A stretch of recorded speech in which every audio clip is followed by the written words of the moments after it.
méthode orientée par les objectifs. Et on a la joie de recevoir Gil, qui est chercheur, qui connaît très très bien toutes ces méthodes et qui va vous expliquer un petit peu tous ces outils et c'est le panel d'outils qu'on a par rapport aux objectifs. Moi, de mon côté, j'en implémente certaines partiellement en entreprise et je vais vous montrer comment je les implémente au quotidien.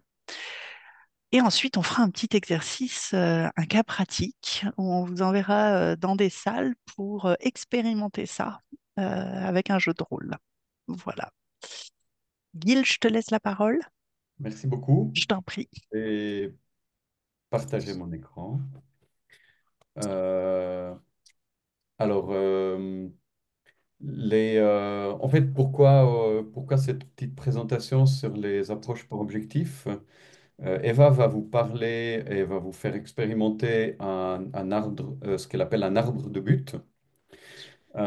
Et on a pensé que ça vaudrait la peine quand même de montrer un peu l'historique derrière ça. En fait, souvent, ce qu'on se rend compte, c'est que les gens de l'IBA connaissent pas bien l'historique de la BA parce que ça s'appelle pas la BA, l'historique.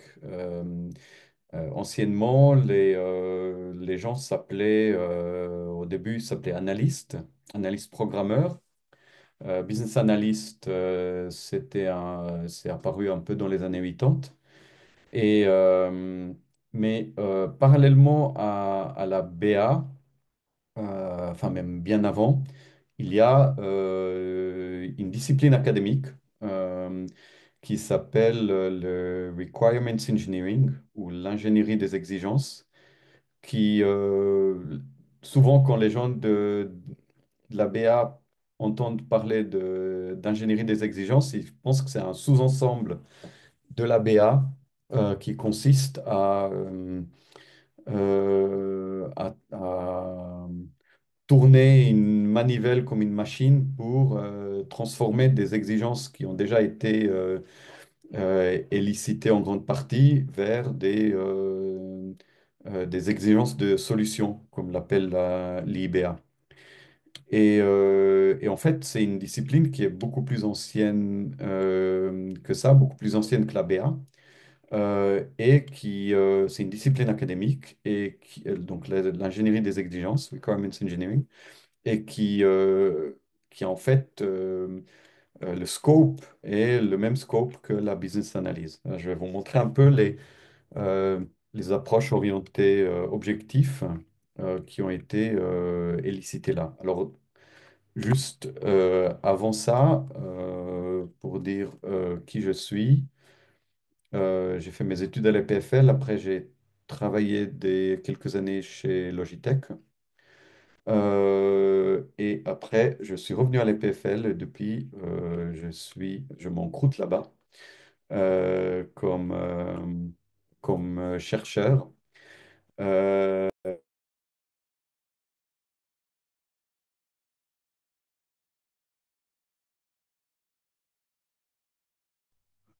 bon, j'ai été muté par le host. Merci beaucoup. Est-ce que vous m'entendez? Oui, c'est bon. Et donc, depuis 2008, je travaille aussi à mi-temps chez Itecor, que vous connaissez certainement. Alors, ce que je vais vous présenter, ça fait partie des travaux de recherche que j'ai fait dans le passé, euh, qui sont dans cette panoplie-là. Alors, juste la, euh, l'informatique, comme toutes les technologies, suit un- un- comment on dit, une courbe d'adoption ou de maturité qui fait que au début de toute nouvelle technologie, on est juste content de faire quelque chose. Donc la première voiture, on était juste content de pouvoir assembler de pouvoir la concevoir, l'assembler et faire quelques tours de la ferme avec. L'informatique, mais on était, grosso modo, hein, c'est à la louche, jusque dans les années 70, on était déjà très contents simplement avoir des ordinateurs qui tournent. Euh, Ensuite, on s'est demandé du coup comment les faire tourner. Après, on s'est demandé quoi faire tourner avec. Et à partir des années 90, on s'est vraiment penché sur pourquoi on les fait tourner et donc pourquoi on a besoin de systèmes. Et c'est ce pourquoi-là qui est la raison pour laquelle on a inventé les approches orientées objectifs, parce qu'on croit que la, la réponse à un pourquoi, c'est un objectif. Pourquoi vous faites quelque chose? Parce que je veux atteindre quelque chose. Pourquoi vous allez faire des études? Parce que je veux avoir une meilleure carrière. Et donc, au début, on codait, après, on spécifiait, et maintenant, depuis 30 et quelques années, on fait des requirements, d'où l'ABA. Donc, ça veut dire que au départ, la plupart des logiciels d'entreprise étaient des développements custom, bespoke, et depuis une 20-30 ans, euh, donc, on développe de moins en moins, on achète, on fait du buy plutôt que du build. Et donc, il y a un accent très, très fort sur les requirements de plus en plus. Euh, voilà. Et vous voyez que j'ai mis quelques balises là, l'Agile en 2001, l'IBA en 2003-2004. L'IREB, qui vient des Requirements Engineering que je vais vous présenter en 2006, mais grosso modo, le Requirements Engineering démarre bien avant la discipline académique, à la fin des années 80. Donc là, j'ai utilisé le guided tour qu'a fait Axel van Slamsverde, un Belge, qui était un des pionniers des approches orientées objectifs en requirements engineering. Et je vous ai mis quelques citations. Pourquoi on fait des requirements? Euh, on- Vous ne serez pas étranger à ce qui est écrit. On fait l'analyse organisationnelle, opérationnelle, technique et on identifie des buts de haut niveau qui sont après raffinés jusqu'à adresser les problèmes et créer les opportunités et faire les requirements. Euh, donc, on ne fait pas les buts juste pour s'amuser, on les fait, les buts, les objectifs, hein, on les fait pour arriver en fin de compte à des requirements en les raffinant. Pourquoi les buts? Alors, Axel, il mentionne toute une longue liste qui, je suis sûr, vous parlera.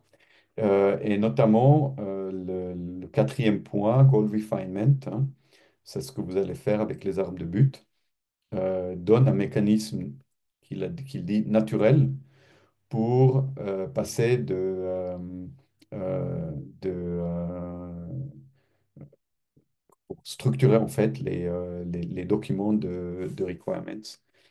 Et ça permet aussi de faire des alternatives, euh, gérer les conflits, et on dit que plus les objectifs sont de haut niveau, plus ils sont stables.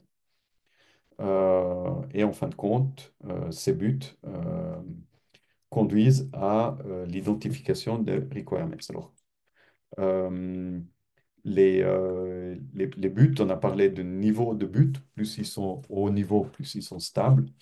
Et Axel parle euh,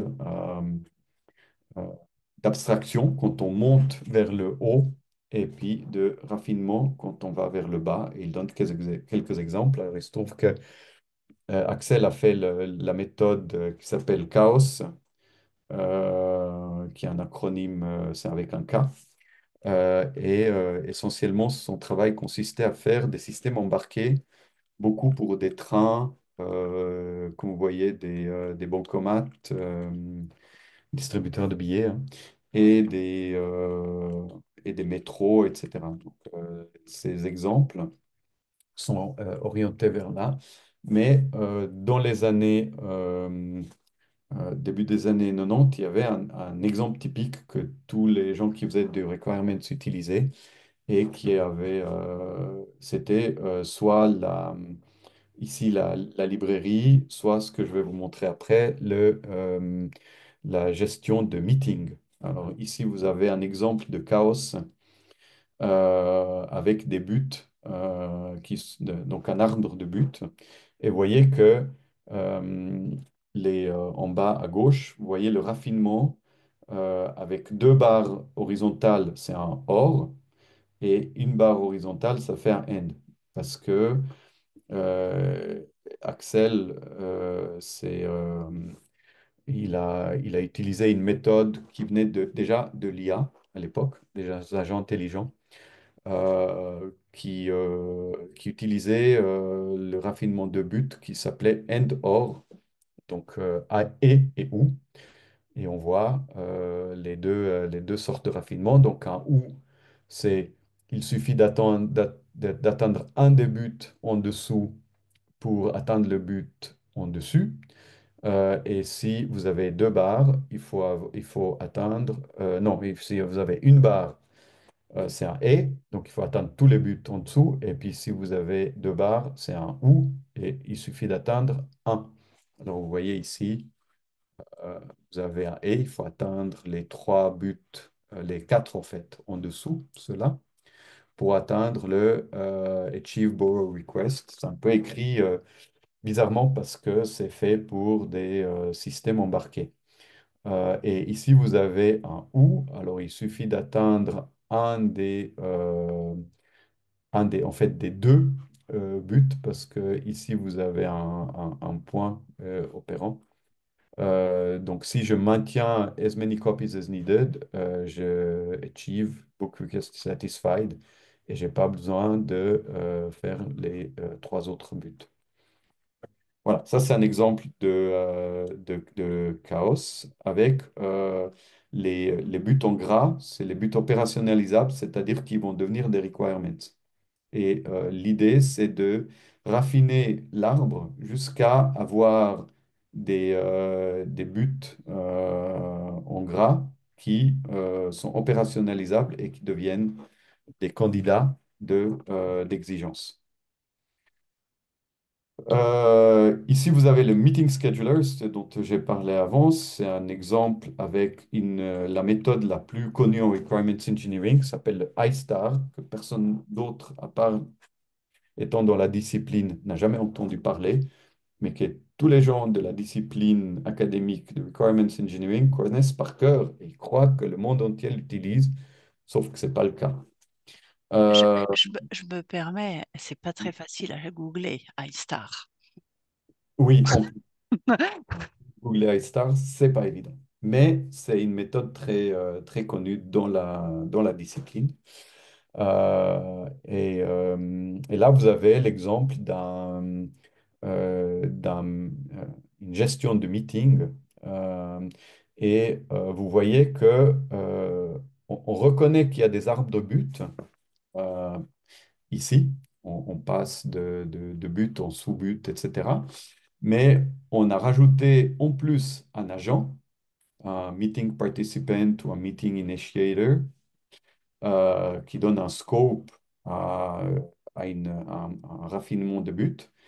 Et en plus, on a rajouté différents types de buts qui s'appellent des goals, des tâches, des ressources et des soft goals. Donc, soft goals, euh, pour ceux qui connaissent Herbert Simon, prix Nobel d'économie, euh, qui a défini qu'en fait l'être humain n'est pas rationnel au sens strict, mais a ce qu'il appelait un bounded rationality, une rationalité contenu et dans lequel il faut faire de la... Pas de, on satisfait pas des buts, on satisfies, il a appelé ça. Et les buts soft goal que Eric Yu a créés sont des buts qui sont satisfied et pas satisfaits parce qu'on ne peut jamais les satisfaire complètement. C'est pour ça qu'ils s'appellent soft. Et en fait, ils agissent comme des contraintes sur les autres satisfactions, les raffinements, c'est-à-dire satisfaction de but. Donc ici, par exemple, vous avez Organize Meeting et on veut que ce soit quick et il y a des contraintes de plus et moins sur d'autres buts qui font que ça va être plus rapide ou moins rapide. Donc, par exemple, ici, on va aller plus vite si on donne, si on a un outil de scheduling de meeting que si on le fait à la main où on a une relation moins et là, on a une relation plus. Idem avec le peu d'effort. Et ça, c'est des travaux des années 90, en fait, au début des années 90. Là, c'est un papier de 97. L'autre papier d'Axel Van Lansverde était de 93, puis fondateur de Chaos. Là, on a un autre exemple où c'est la même équipe de recherche avec Eric Yu et son prof, John Milopoulos, où à peu près le même genre de notation permet de satisfaire, enfin de modéliser la satisfaction ou la satisfaction, on va dire, de NFR, donc de Non-Functional Requirements ou Quality Requirements, comme ils sont appelés des fois. Et vous les reconnaissez, hein, usability, performance, profitability, maintainability, etc. Puis vous avez les buts qui ont des widgets de satisfaction plus ou moins, suivant qu'ils satisfassent plus ou moins qui supportent en fait plus ou moins des NFR. Et là, on utilise la même notation, cette fois-ci avec des buts, les ellipses, c'est des buts et pas des soft goals, hein, pas de buts mous, pour trouver des functional requirements avec les soft goals qui finissent en NFR avec de nouveau les plus et les moins. Et là, comme vous remarquez, on a perdu l'agent qui ici qu'on avait chez Eric Yu. Mais c'est à peu près la même notation et les mêmes buts. Euh, Cruz l'écritoire que Eva connaît parce qu'elle a étudié dans cette équipe de Colette Roland à la Sorbonne, qui est une équipe qui a produit énormément de papiers sur le Requirements Engineering. Eux, ils avaient une méthode qui s'appelle Cruz l'écritoire.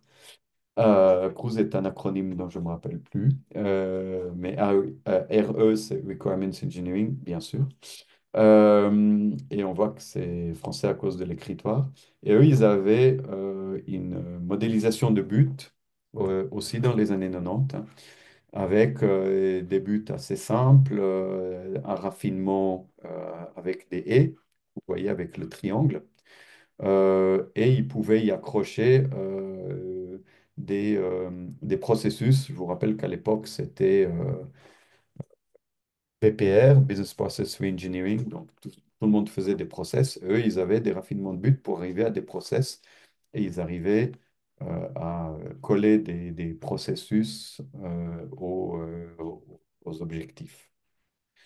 Ça, c'est Cruz l'écritoire. Et puis, en fin de compte, un truc qui est un peu plus compliqué, c'est le résultat de ma thèse de doctorat. C'est un chapitre où j'ai appliqué une méthode un peu plus compliquée. Là, on voit, c'était pour le CHUV, c'est marqué hospital, mais en fait, l'exemple était un projet au CHUV et où on a, comme dans iStar, un agent. Ici, voyez le paysage de la santé en Suisse avec le gouvernement, pas les people, hein, mais le peuple, et l'hôpital et les contraintes sur l'hôpital à travers de ce que les gens veulent avoir avec ce qui s'appelle aujourd'hui la LAMAL. Euh, et ça se joue à travers un raffinement de buts où il y a un but d'entrée qui est ici, et qui est raffiné en sous-but, pas avec toujours avec un et, en fait, ça c'est une relation et, mais en prenant les convictions ou les croyances de l'agent ici comme moyen explicite pour arriver à des sous-buts pour le raffinement. Parce qu'en fait, il y a une raison pour laquelle on fait tel raffinement ou tel autre, et ces raisons sont nos convictions. Si j'ai trop chaud et je pense que je suis convaincu que si j'ouvre la fenêtre, il va faire plus frais, ben, je vais ouvrir la fenêtre. Donc la conviction sera euh, en ouvrant la fenêtre, il fait plus frais. Enfin, il fait plus frais dehors que dedans. Et donc, je vais raffiner mon but d'être plus au frais avec un but qui sera ouvrir la fenêtre. Et ça permet aussi de faire des cycles où les buts d'un agent influencent le but d'un autre qui finissent par influencer un troisième avec des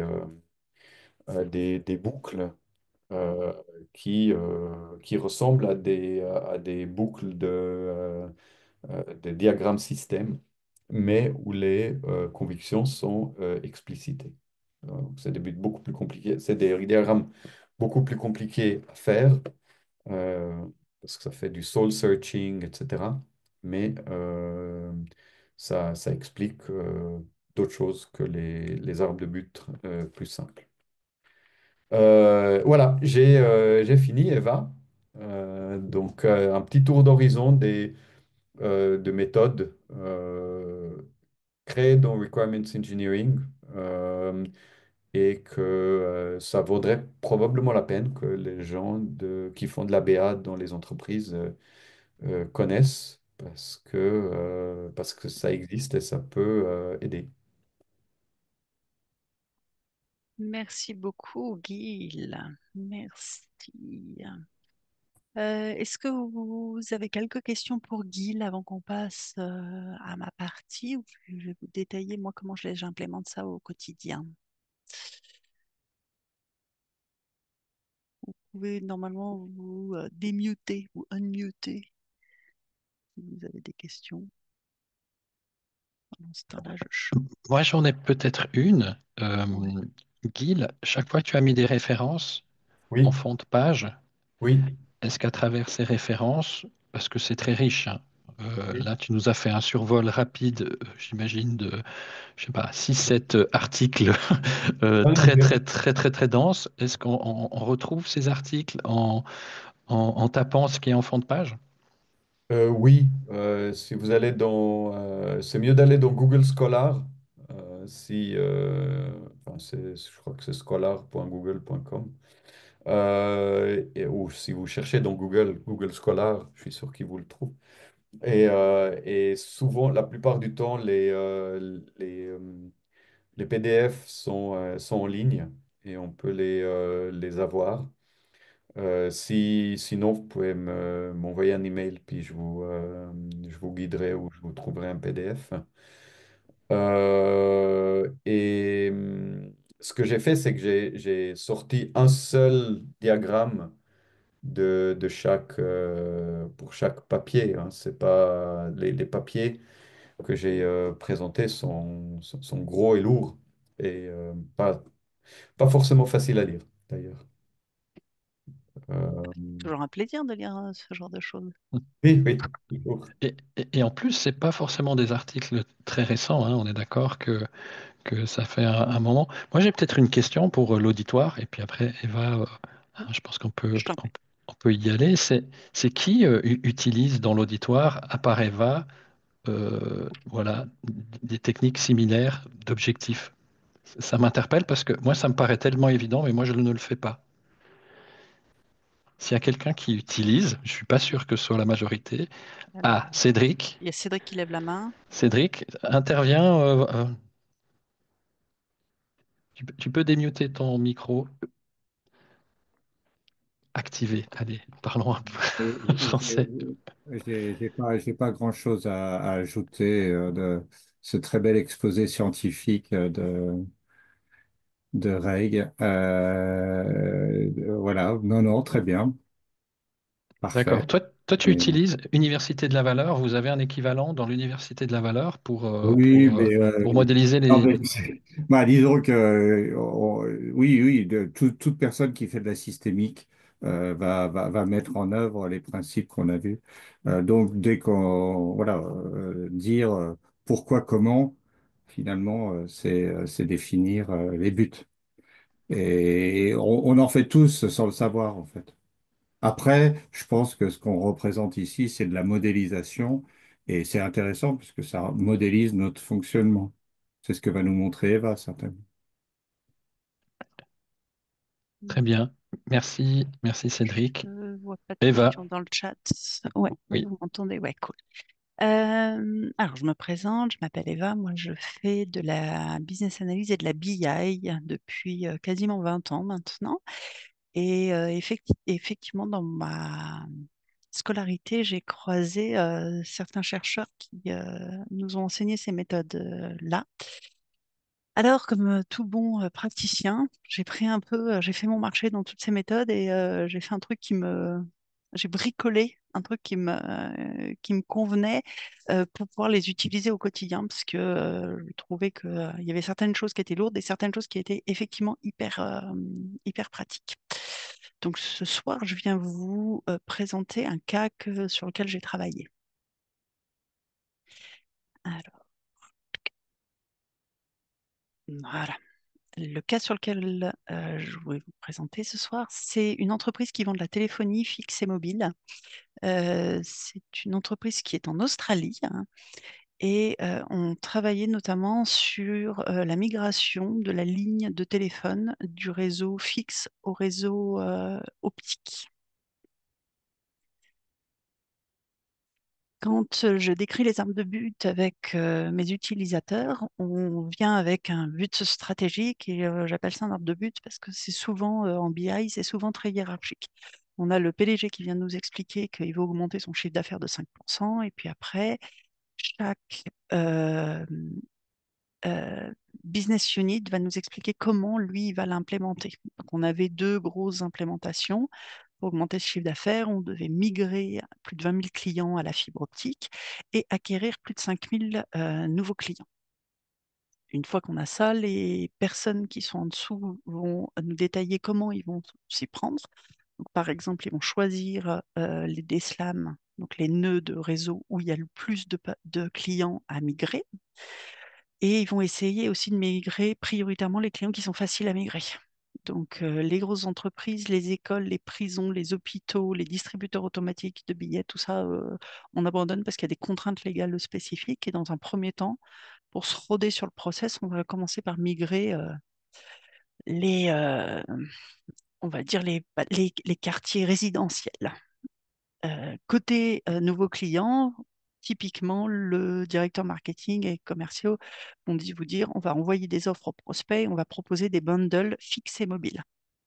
Une offre commerciale en disant, si vous êtes client mobile, si vous prenez un fixe avec nous avec la fibre optique, bingo, on vous fait une offre super canon.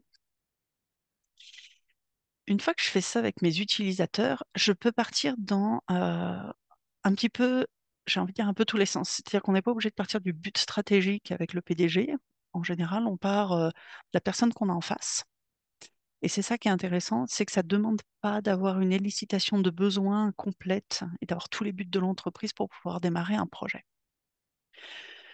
Donc, ce qu'on a le plus souvent sur ces objectifs, c'est qu'on a une personne qui a le but stratégique, qui va expliquer comment on va l'implémenter dans chaque business unit, et en dessous, vous allez avoir la cascade hiérarchique de l'entreprise avec ses ownerships.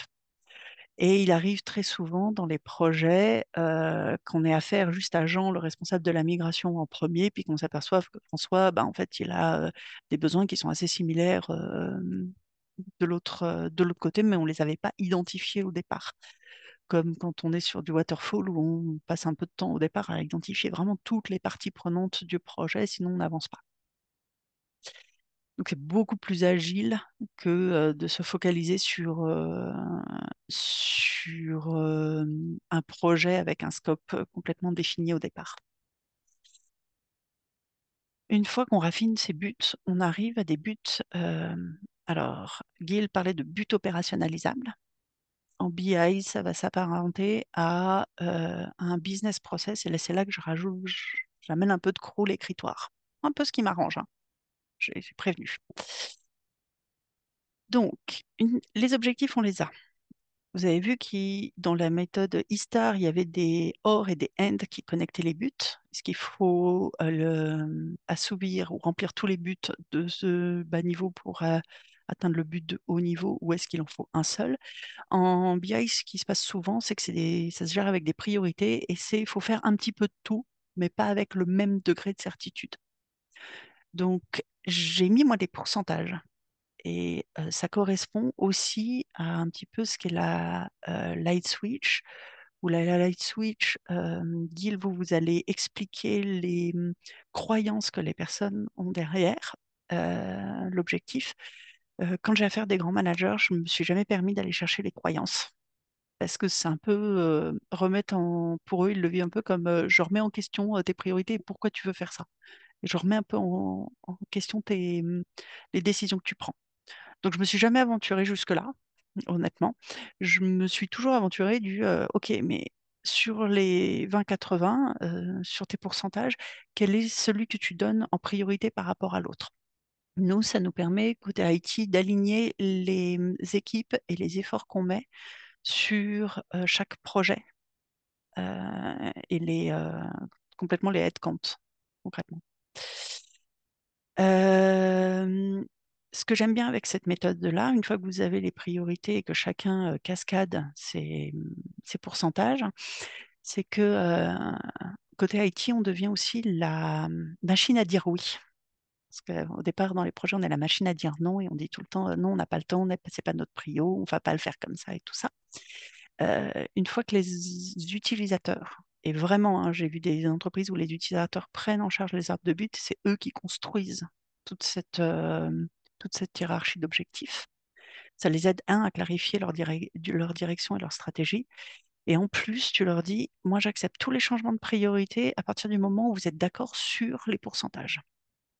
Et ça, c'est un côté hyper bénéfique parce que si quelqu'un veut changer une priorité, il va devoir soit se mettre d'accord avec les gens qui gèrent les buts à peu près de même niveau que lui, soit escalader au management. Et les gros changements de priorité viennent d'un accord entre toutes les parties prenantes. Et ils savent qu'ils doivent se mettre d'accord ensemble avant de venir vous voir. Je ne vous explique pas comment ça simplifie la vie de l'IT, cette affaire. Et ça, c'est vraiment chouette. Ensuite, une fois que j'ai ça, ça me permet de définir sur mes buts opérationnalisables quelles sont mes priorités. Donc là, on voit par exemple sur cet exemple-là, les DSLAM, hein, choisir les nœuds avec le plus de clients, c'est la grosse priorité. Et c'est une priorité business. Cette méthode-là, elle me permet moi de faire la différence entre la priorité business et la priorité IT. Souvent, c'est assez compliqué de mutualiser les développements sur plusieurs besoins qu'on a. Et pourtant, c'est le cœur de métier de la BI, puisque la BI est censée fournir un reporting qui est uniformisé pour tout le monde. Donc, il faut bien prendre en compte le besoin de tout le monde sur le même jeu de données et sur la même architecture. OK. On a entendu parler des arbres de but. j'ai un peu implémenté Istar parce que je mets des priorités. Je vais sur du light switch parce que avec mes pourcentages, j'ai une finesse un peu plus fine que est-ce que c'est du et ou du ou. Et ça me permet de toucher du bout du doigt les raisons pour lesquelles ils le font. Ensuite, je fais un peu de crawl écritoire. Alors, crawl écritoire, c'est une partie de crawl écritoire, ça me permet de lier mes objectifs, mes buts opérationnalisables avec mes business process. Et la BI, ce n'est rien que des business process qui sont monitorés. Donc, c'est là qu'on sort un petit peu des approches orientées par objectif dont on parle ce soir. Mais vous allez voir, ce lien me permet de montrer toute la valeur ajoutée de l'approche par objectif. Je vais déterminer avec le business process. Donc là, on est plutôt sur de la migration. Le process de migration, ça me permet de dire, bah voilà, j'ai une zone, je sélectionne ma zone à migrer. Je vais envoyer un avis de migration à mes clients. Est-ce que c'est un client spécial, oui ou non? Si c'est un client spécial, vas-y, on peut aller sur de la déconnexion, le reconnecter à la fibre optique, faire un test de reconnexion. C'est le test de reconnexion et de vitesse qui légalement dit OK, on a migré ou pas et qui remplit nos contraintes légales. Et puis après, je vais vérifier si mon test de migration, ben, il est OK ou il n'est pas OK. S'il n'est pas OK, je l'envoie au département légal et à la facturation. OK. Une fois que j'ai fait ça, je prends mes buts opérationnalisables et je regarde quel jeu de données, quelle étape de mon business process va répondre à ce but. Et c'est là qu'on voit que si ma priorité business, ce sont les DSLAM, sélectionner ma zone à migrer, en fait, ça ne répond pas vraiment aux besoins de l'entreprise dans sa totalité. Alors qu'envoyer une communication, ça répond à beaucoup plus d'objectifs, de sous-objectifs, de gens qui, initialement, dans un projet, surtout si on travaille en Scrum avec des product owners, ce sont des product owners différents, donc ils vont aller voir des équipes différentes. Et en fait, c'est le même bout de développement. C'est le monitoring des emails et des communications qu'on envoie aux clients. Ce truc-là me permet de justifier auprès du business pourquoi envoyer des communications va satisfaire beaucoup plus de parties prenantes dans sa globalité et va être beaucoup plus intéressant pour l'entreprise dans sa totalité, plutôt que de satisfaire le besoin de la personne qui gère les DSLAM. C'est souvent d'ailleurs ce qu'on voit, c'est celui qui crie le plus fort qui a sa priorité faite au détriment des autres. Et on se retrouve avec dans les entreprises pas mal de politiques où les gens sont obligés de se lier les uns avec les autres pour essayer de faire un business case tous ensemble afin de justifier que leurs besoins ont plus de valeur pour l'entreprise que le gars tout seul qui crie. Euh, j'ai des entreprises où ils disent c'était charger la mule. Vous avez un projet, vous essayez de mettre le maximum de besoins dessus pour faire avancer le truc et faire avancer la politique. Cette partie-là a l'avantage d'enlever énormément de politique. Ça enlève aussi beaucoup de silos et de doublons de travail. Parce qu'effectivement, quand vous avez différentes scrums, bah, les développeurs savent même pas euh, qui travaillent sur le même sujet. Des fois, ils n'ont même pas le même vocabulaire parce que les parties prenantes n'auront pas le même vocabulaire. Et c'est hyper difficile pour eux d'identifier que c'est le même besoin. Est-ce que vous avez des questions sur mon implémentation? Sur les trucs bizarres que je fais, ma petite tambouille où j'ai pris un peu de chaque méthode pour voir ce qui m'était utile au quotidien.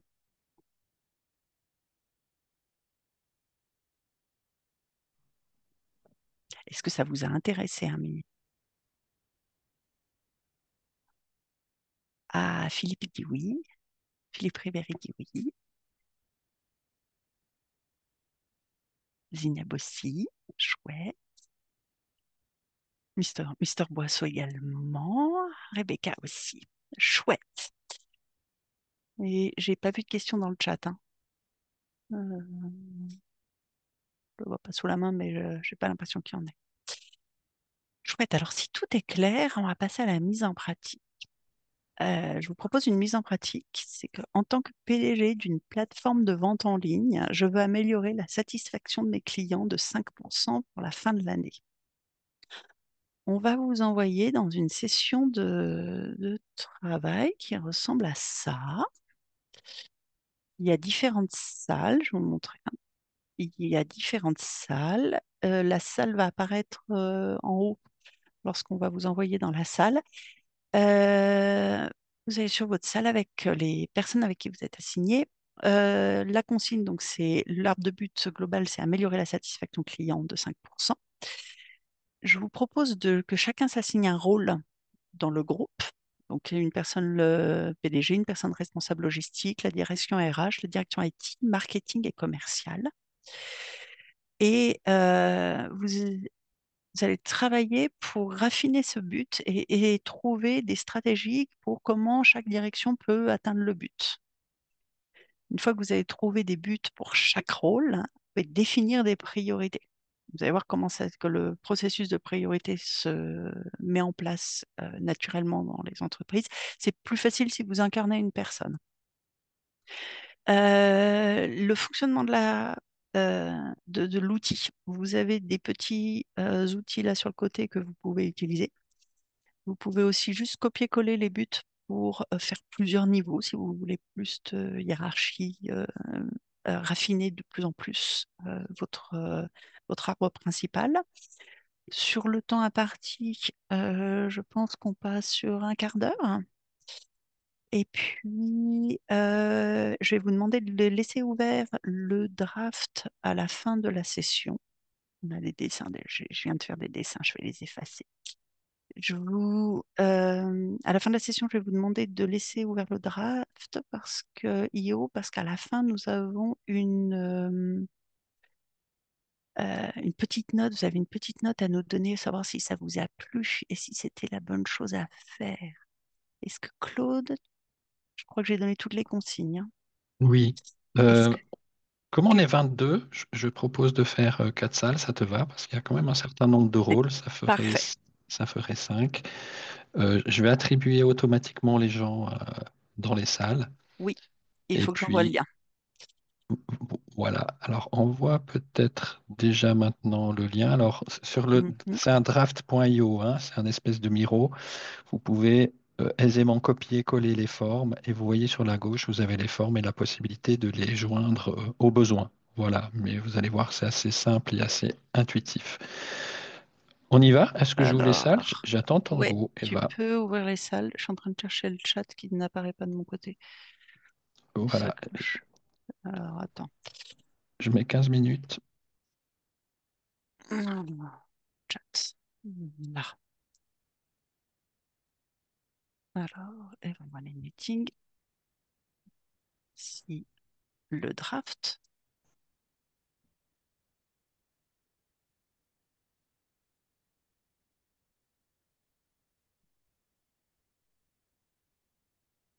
Je passerai si jamais dans les salles pour mettre le draft. Donc vous avez vu, vous pouvez vous déplacer, aller vers la salle. Le nom de la salle, c'est salle 1, 2, 3, 4 et elle sera notée au sommet de la fenêtre. J'y vais, Eva? Oui, oui, tu peux y aller. Ok, j'ouvre les salles, vous allez être normalement répartis automatiquement.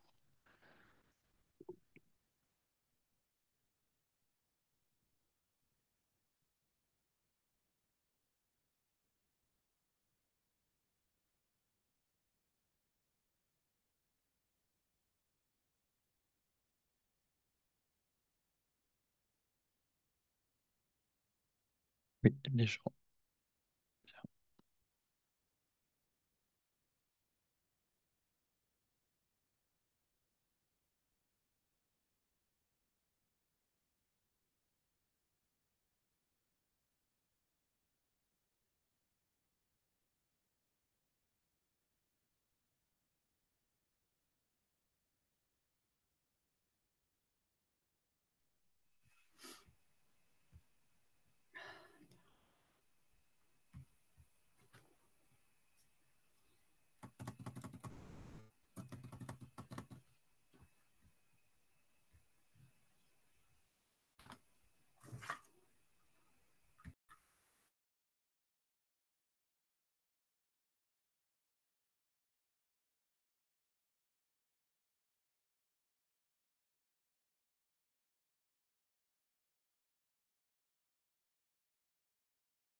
Allô?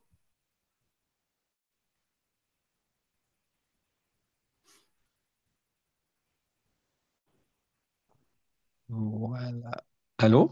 Oui, Bonjour Karen, bonjour Didier. Alors, dans quelle salle on est? Est-ce qu'on voit bien où on se trouve?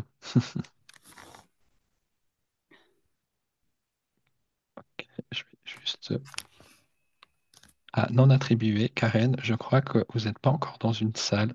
Je vais vous attribuer dans une salle, hein. Voilà. d'accord. C'est pour ça que je vois pas le nom de la Ok. salle. Allez, je C'est vais que vous j'étais mettre. sur mon téléphone portable et je viens de passer à l'ordinateur. Ah, c'est C'est que... peut-être pour ça. C'est que vous êtes Oui, revenu et puis en fait, vous n'étiez pas attribué. Voilà, je vous mets dans une salle. On est encore dans merci. la salle générale. À tout à l'heure. À tout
On est tous de retour.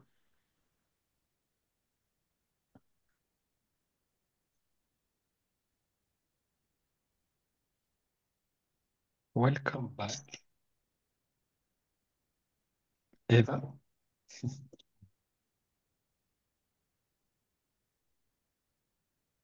Je me suis mis en mute pour pas intervenir pendant la session. Chouette, j'espère que cet exercice vous a intéressé, vous a permis de voir ce que les utilisateurs expérimentaient quand ils font leurs arbres d'objectifs. Est-ce que quelqu'un veut partager la vision de la direction logistique dans certaines salles?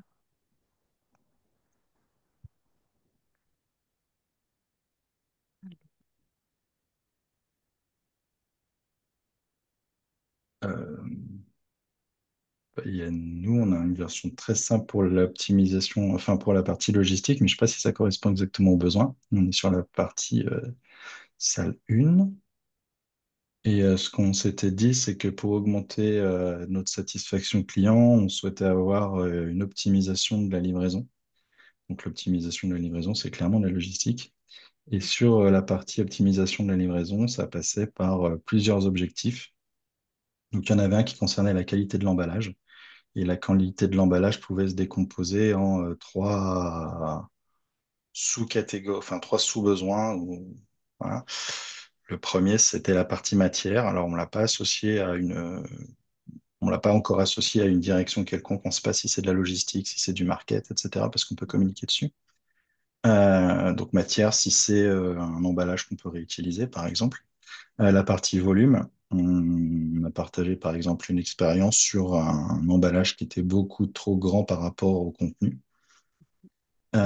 Et ensuite, si jamais l'emballage est bien réalisé, ça passe par une formation du magasinier. Donc ça, c'était la partie RH. Et en fait, on s'était rendu compte qu'on a un truc qui était super cross sur la partie logistique. Et dès qu'on touchait à ce petit bout-là, on se rendait compte qu'en fait, on avait plein d'impacts. Et encore, on n'a pas mis l'optimisation WMS, TMS, etc., qui serait sur la partie direction IT. Donc rien que pour la partie livraison, en fait, on a plein de sujets, quoi. Génial. Et et des sujets cross Bah, en fait, qui, qui touchent plein de directions en même temps. eh bien, plein de directions. Moi, je dirais optimiser la livraison, puisqu'on a de la log, mais on a aussi de l'IT. Mhm. Ça passe par des outils. On a la partie market, puisqu'en fait, alors après, c'est qui comme, enfin voilà, après, je maîtrise pas encore, enfin, je maîtrise pas du tout cette méthode et ce sujet. Mais est-ce que je communique sur ma livraison qui est optimale? Est-ce que je fais, je sais pas moi, de la livraison élec en vélo? Est-ce que mes 5 derniers kilomètres, je les gère comment? Enfin bref, Mhm. tout ça. En fait, rien qu'en discutant ensemble et en quelques minutes, et même maintenant encore, on se rend compte qu'on a beaucoup de sujets qui sont cross, qui touchent à toutes les entités, tous les départements de la société, quoi. Mhm. Avoir cette discussion est hyper intéressante en entreprise parce que ça permet aux dirigeants de se mettre autour de la table et effectivement de trouver la façon la plus optimum de travailler ensemble. Et ça leur permet de voir souvent qu'en fait, ils font un peu la même chose, juste avec un point de vue différent sur l'approche. Salle 2, vous voulez nous partager les mêmes objectifs que vous avez Alors, pardon, il n'y a pas salle 2, c'est salle Salle 3, 3. pardon. Salle 3, pardon. Bon, non, salle 2, je me suis retrouvée avec Guy. On a dit que c'était triché. Euh, Salle 3, C'est alors, qui? C'est nous. ça c'est C'est Patrick qui vous. parle. Ouais. C'est la... Sur la salle 3, donc bah, sur le logistique, on a dit qu'on voulait diminuer le taux de retour. Et on n'est pas descendu très très bas, hein. Euh, et puis bon, on a aussi beaucoup de choses qui touchaient à différents secteurs, puisque dans l'amélioration, il y avait de la formation, il y avait des choses comme ça. Et puis du coup, on retourne au RH pour organiser la formation. Ouais, Et puis, sur la livraison, logistique, on voulait simplifier la livraison. Et pour ça, on voulait implémenter l'IA. On voulait que les clients aient des comptes préenregistrés pour pas qu'ils retapent tout en même temps. Et faire du cross-selling pour, une fois qu'on a le profil, le revendre autre chose. Mais on n'a intéressant. pas développé autant que le groupe de tout à l'heure, sur sous les sous-détails. Mais c'est... ouais, mais Attends, il y a deux écoles. Ouais. Et puis, par contre, on Et essaie de mettre à chaque fois des smarts avec un taux d'augmenter ou de baisser de tant de pourcentage.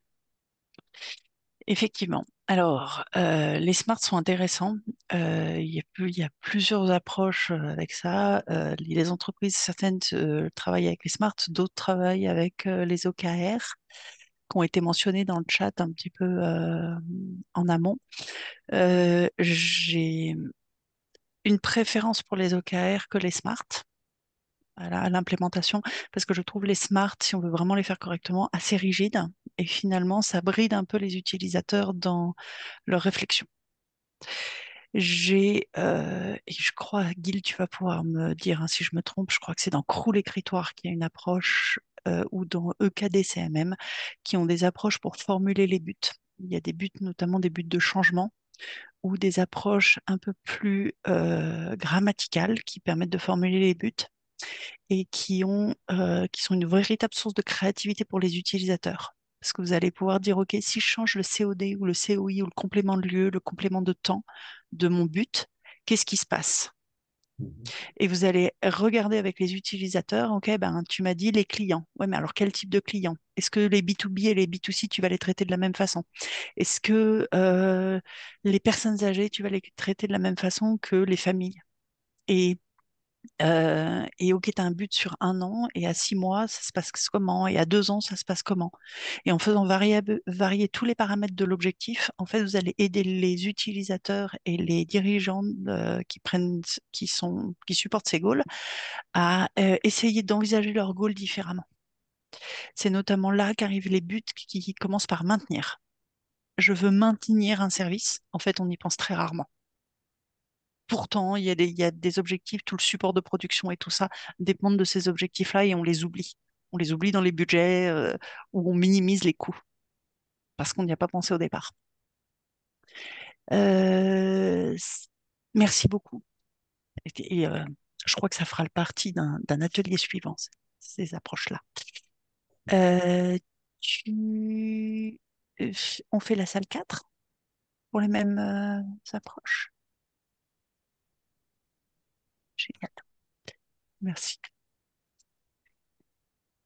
Oui, on voulait aussi livrer les produits plus vite pour la logistique. Euh, ouais, faire des comparaisons des transporteurs pour sélectionner les transporteurs qui couvrent le réseau mieux que les autres. Et une idée de faire des... Ah, Dimitri est reparti en mute. Je suis désolé, c'est moi qui... Oui, utiliser des robots pour du picking et pour de l'emballage. Ouais, ouais. Génial. Mais Génial. oui, on avait un peu, chacun faisait un peu son propre but, tu vois. Oui. Ouais. Et c'est ce qui se passe souvent, c'est-à-dire que vous avez chacun des utilisateurs qui vient dans le projet avec ses objectifs séparément. Et c'est difficile d'avoir une vue consolidée de tous les objectifs et des objectifs de l'entreprise, alors qu'en fait, chaque partie prenante va répondre au même objectif. Dans les entreprises classiques, pas dans les ONG, ça va être d'augmenter le bénéfice ou le chiffre d'affaires ou ce genre de choses avec des objectifs financiers. Les objectifs, c'est les gros objectifs stratégiques, les plus gros.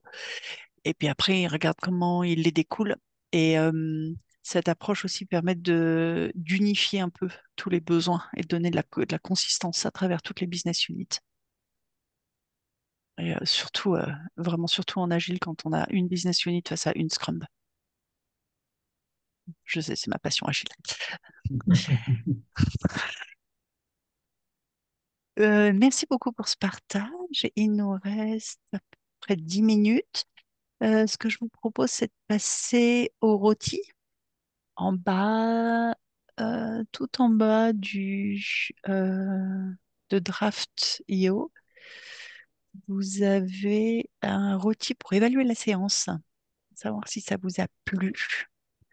comme ça pour le 17 juin, pour notre séance d'innovation sur les normes. On regarde comment on peut s'améliorer et comment on peut vous plaire encore plus. Alors, il suffit de double-cliquer pour créer un post-it et puis vous le mettez dans la colonne voilà, qui vous correspond. Un, c'était inutile. Deux, utile, mais ça ne valait pas 100% le temps que j'y ai passé. Trois, juste moyenne. Je n'ai pas perdu mon temps sans plus. Quatre, bonne, j'ai gagné plus de temps que j'y ai passé. Et cinq, excellent. Ça valait bien plus que le temps qu'on y a passé. Donc, ROTI, hein, c'est pour Return on Time Invested. Voilà, c'est pas le ROTI du dimanche, vous l'aurez compris.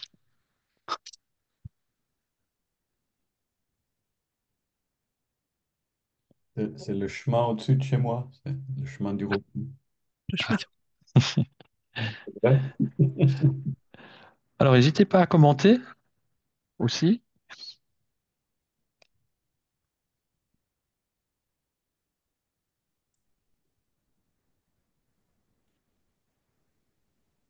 Moi, je vois Philippe, en tout cas, je ne connais pas les méthodes, ça me donne des idées pour structurer et Si vous êtes formaliser. découverte, Ouais.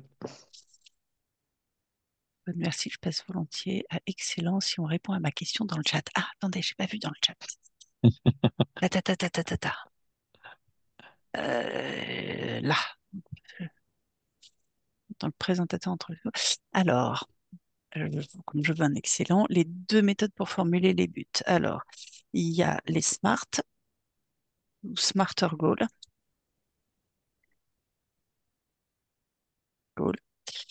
Il y a les OKR et c'est Crow, hein, c'est Crow l'écritoire c'est l'écritoire, c'est la partie de l'écritoire. Je ne sais pas ce que tu disais, mais toutes les méthodes des buts enfin, dépendent de comment on les formule, les buts après. Euh, Ouais, mais je crois que c'est l'écritoire qui a l'approche orthographique. Écritoire, je le mets comme ça, l'écritoire, parce que ça remonte à c'est pas Cruz, longtemps. Ouais, ouais, c'est c'est Crow. Cruz C'est l'écritoire. C'est c'est- Reuws. Ouais, mais c'est la partie l'écritoire, je crois, qui fait Oui, les deux. Ouais. l'analyse ortho. Mais si Crouse l'écritoire, ça vaudra peut-être un post dans la newsletter des mois qui arrivent. C'était le papier de Roland. Là, faut que je montre. Alors, les OKR, il y a eu des questions sur le chat qui ont été posées sur le sujet par Cédric Berger, ouais, mais il est parti, il devait partir. Effectivement, là, pour le coup, c'est beaucoup plus lié au process RH, au aux objectifs trimestriels et annuels. Et notamment, c'est aussi lié à vraiment la structure de l'entreprise et la hiérarchie, parce que l'idée, c'est de donner des objectifs stratégiques, puis qu'après, chacun explique comment lui va contribuer aux objectifs stratégiques.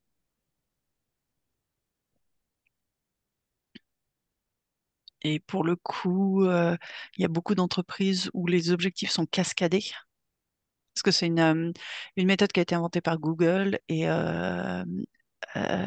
Google a une façon de gérer l'innovation beaucoup plus bottom-up.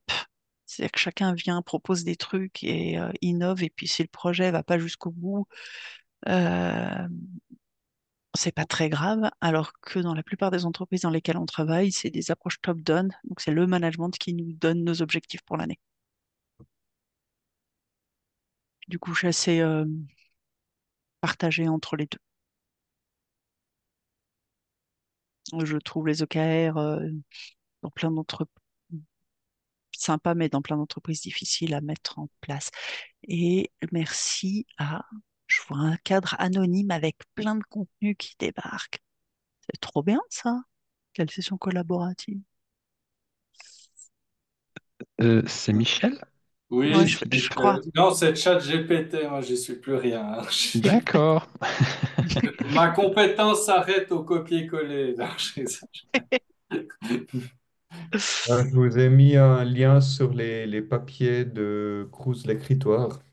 Merci. Vous voyez tout de suite dans la liste, il y a, bon, c'est en anglais, hein, Ouais. mais, il y a écrire un scénario avec des styles ou pas, oui, raffiner des buts, écrire des buts complémentaires, etc. Et, enfin, il y a toute une liste de... Eh bien, je pense qu'on peut Leadership aussi. role using a linguistic strategy, c'est ce que tu disais, hein, je pense. Ouais, ouais, les trucs linguistiques qui sont vachement bien. Et notamment maintenant avec l'IA, parce qu'en fait, c'est comment bien prompter, hein. Et ça, c'est super intéressant. Mais je pense que c'est une très bonne base pour faire un autre atelier sur le sujet ou pour vous faire un article de vulgarisation de ça dans la newsletter. Ça pourrait être très chouette. Voilà, je vous ai mis encore un lien sur l'approche linguistique.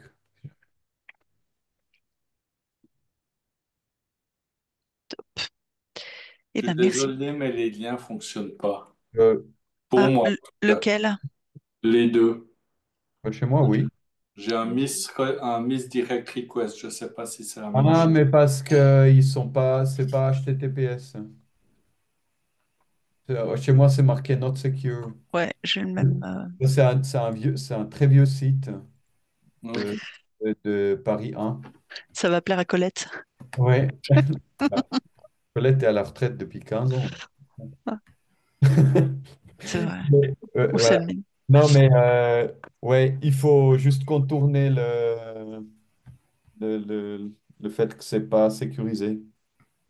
Dépend de votre browser. Il faut juste mettre http:// puis le lien Ouais. descend.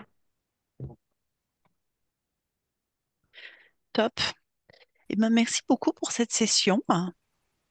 Je vous donne rendez-vous donc le 17 juin pour l'atelier suivant. Dans la newsletter IBA aussi pour avoir plein de nouvelles. Et puis à très vite.